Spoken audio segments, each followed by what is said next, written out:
મીઠી મધુરી વાત ભાગ 148 તારીખ 19/5/2026। હવે વચનામું ચાલે છે મધ્યનું 58। એમાં આગલા ભાગમાં આપણે વાત કરી દીધી છે કરવાની હતી, અને વર્ણાશ્રમના ધર્મનો થોડુંક બાકી રહી ગયું હતું। વર્ણાશ્રમના ધર્મ અત્યારે તો લુપ્ત થઈ ગયા બાપા, શું કરશું કયો હવે। હા, વર્ણ અને આશ્રમ એ ખાલી એક સંક્ષેપમાં કીધું।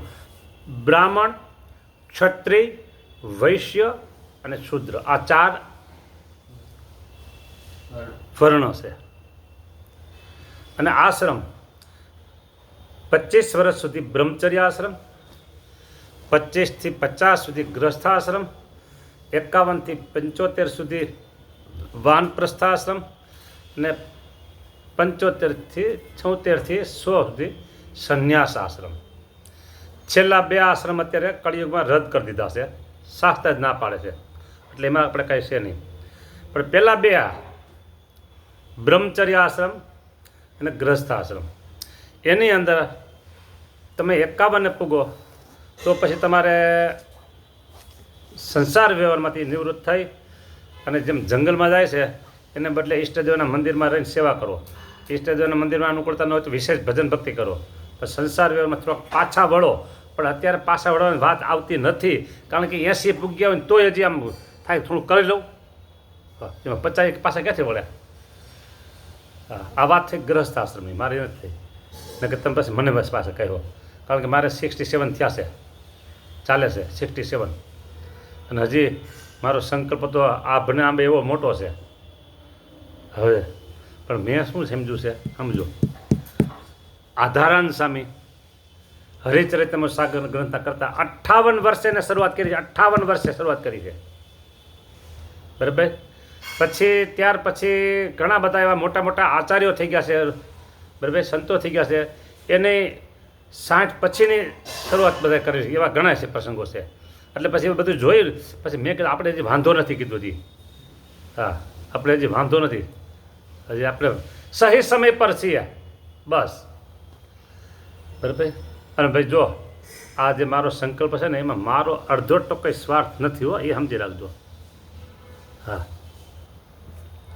હું તો અત્યારે વડતાલમાં રૂમ લેવાની તૈયારી કરું છું, અને અહીંયા ભજન ભક્તિ કરે, એ વડતાલ હરિકૃષ્ણ મારા દિવ્ય સાનિધ્યમાં એ રૂમ મળી જાય, બરાબર, તો મારે ફક્ત 35-36 લાખ કરવા પડે એમ છે, એ થઈ જાય ને, ન થાય બાકી નહીં, પછી મારે કાંઈ કરવું ન રહીએ। એ ત્યાં ભજન ભક્તિ 2 જણા કોઈ આવે તો વાતો કરીએ, હરિકૃષ્ણ મારા દર્શન કરીએ, આ મારા માટેનું। પણ એ હું છોડી, ભલે રૂમ લઈશું, છોડી અને એક જબ્બર મોટી પ્રવૃત્તિ તરફ આગળ વધી રહ્યા છીએ। એ વેગવાન થશે, સ્પીડમાં આવશે, ત્યારે લોકોને ખબર પડશે। તો આ તો અનંત જીવાત્માના આત્યંતિક કલ્યાણ થાય ને એવી આ વાત છે। અનંત જીવાત્માઓના આત્યંતિક કલ્યાણ એના માટેના કેન્દ્રો થાય ચાલુ। સદાવ્રત, આત્યંતિક કલ્યાણનું સદાવ્રત પણ મોટા અક્ષર નામ લખા છે, આત્યંતિક કલ્યાણનું સદાવ્રત એટલે એમ કરીને પછી બધી વાત મારે ન કરાય તમને અત્યારે। એટલે વાત એવી છે 4 વર્ણ અને 4 આશ્રમ, પણ ગ્રહસ્થ ભક્તો હોય ને એને બધી રીતે સાનુકૂળતા હોય, તો પછી 50 પછી ધીમે ધીમે યુટર્ન લેતા ભગવાન તરફ ચલાય। હા હાલો, એ વાત પૂરી।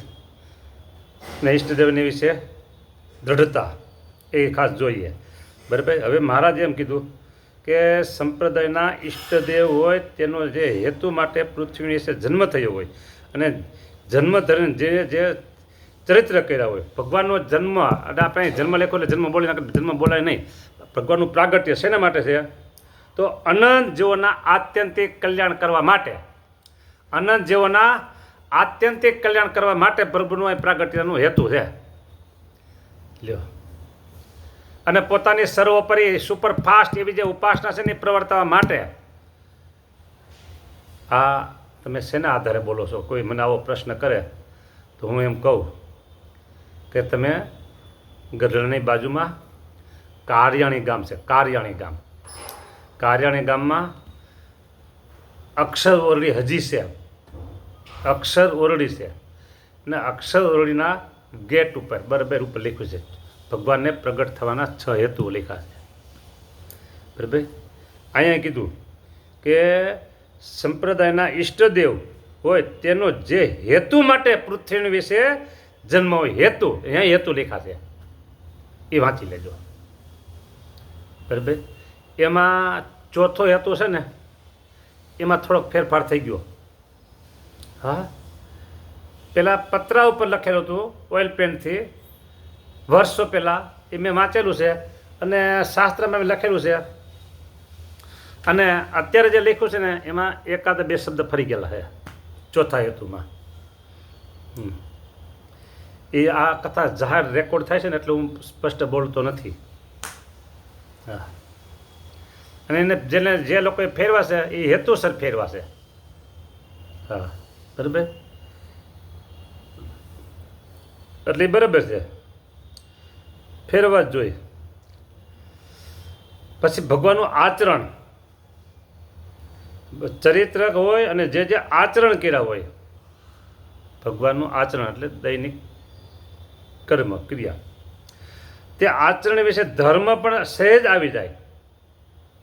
હા, ધર્મ પણ સહેજ આવી જતો હોય.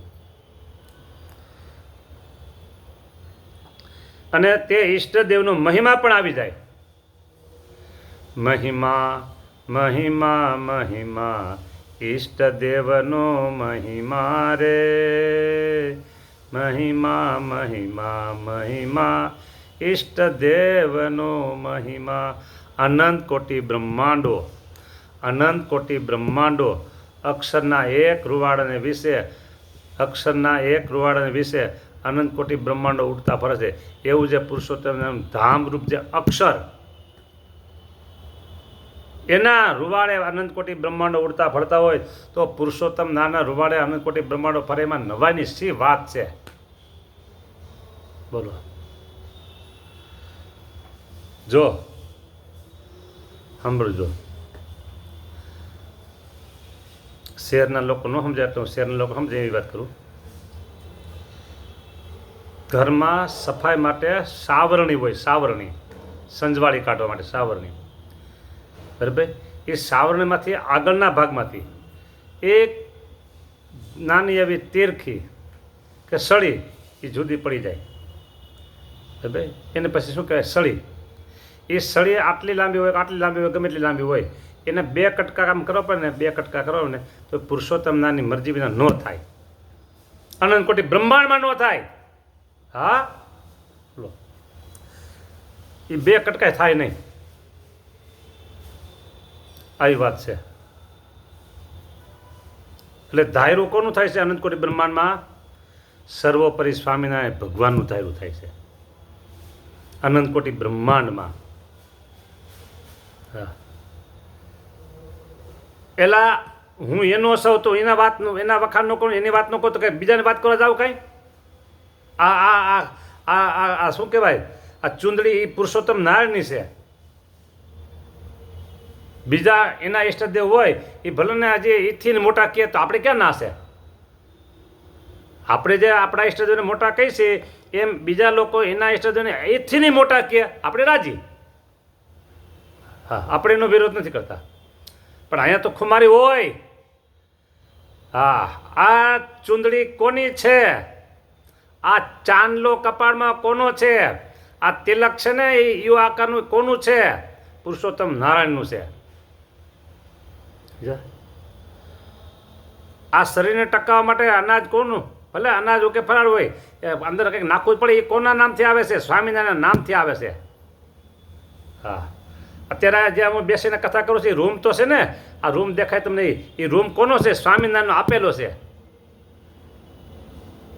જે કંઈ છે એ સ્વામિનારાયણનું દીધેલું છે. તો સ્વામિનારાયણના જ ગુણ ગાવાના હોય અને સ્વામિનારાયણ ભગવાન જ મોટો કહેવાનું હોય અને સ્વામિનારાયણ ભગવાનનો જ મહિમા અતિ અપાર કહેવાનો હોય.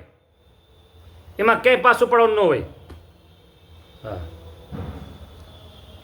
ઈષ્ટદેવનો મહિમા પણ સહેજ આવી જાય આચરણમાં ને લીલામાં બધે. હા, આવા મોટા ભગવાન મળ્યાને એ કામ થઈ ગયું. હું તો કહું, આજે સત્સંગ જીવનની કથા સાંભળતા હતા ને, હા, સતાનંદ સ્વામી અલા સુરત મુનિ ને પ્રતાપસિંહ રાજાનો જે મેળાપ થાય છે ને ત્યારે કીધું ઓહો હો આ કથા આકાશમાં ઉપર રહેલા એ ઈચ્છે છે પણ મળતી નથી, અને એ કથા આ બધાને મળે છે કે બોલો. પુરુષોત્તમ નાની કથા સાંભળવાનું જેને તેને ન મળે. હા બોલો. આવા પુરુષોત્તમ નારાયણ માટે પોતાના ઈષ્ટદેવના જે જન્મથી કરીને દેહ મૂકવા પર્યંત ચરિત્ર તેનું જે શાસ્ત્ર હોય તેણે કરીને સંપ્રદાયની પુષ્ટિ થાય. લ્યો પાછી મૂળ વાત આવી ગયો કે સંપ્રદાયની પુષ્ટિ સંપ્રદાયના શાસ્ત્ર થકી જ થાય. તે શાસ્ત્ર સંસ્કૃત હોય અથવા ભાષા એટલે ગુજરાતી, પ્રાદેશિક ભાષા. બરાબર, આપણે ગુજરાતી એટલે આપણે ગુજરાતી ભાષા હોય. હા, તે જ ગ્રંથ સંપ્રદાયની પુષ્ટિ કરે, પણ તે વિના બીજો ગ્રંથ પોતાના સંપ્રદાયની પુષ્ટિ ન કરે. હવે સમજી લાવવાનું, સમજવા આવે. બોલો. પુષ્ટિ એટલે મહિમા વિશે સમજાય આપને, આપણી ઉપાસના દૃઢ થાય એ પુષ્ટિ આપણા માટે. એ તો આનાથી થાય, બીજેથી ન થાય. હવે અહીં કથા થોડી બદલે છે. રામચંદ્રજીના ઉપાસક હોય તેને વાલ્મીકી રામાયણ કરીને પુષ્ટિ થાય, અને શ્રી કૃષ્ણ ભગવાનના ઉપાસક હોય તેને 10મ સ્કંદ અને 11 સ્કંદ પુષ્ટિ થાય. બરાબર. પછી મુક્તાનંદ સ્વામીએ કહ્યું છે, તમે પણ મુક્તાનંદ સ્વામીને મહારાજે કહ્યું, તમે પણ પોતાના સંપ્રદાય સંબંધી ને પોતાના ઈષ્ટદેવ સંબંધી જે વાણી તથા શાસ્ત્ર તે દેહ પર્યંત કર્યા કરજો, ને તમારો દેહ રહે ત્યાં સુધી તમને એ જ આજ્ઞા છે. લ્યો, મુક્તાનંદ સ્વામી કાંઈ પરમેનન્ટ આજ્ઞા મળી ગઈ. પછી એ જે શ્રીજી મહારાજનું વચન તેને મુક્તાનંદ સ્વામી અતિ આદર કરી માથે ચડાવ્યું. આહા જોઈ લો. અને શ્રીજી મહારાજે ને 2 હાથ જોડી નમસ્કાર કર્યા. મહારાજ ચોક્કસ તમે જે કહો એમ જ કરીશ. આટલું થયું. જય સ્વામિનારાયણ. અહીંયા આપણે વચનામૃતમાં આજ પૂરું થઈ ગયું.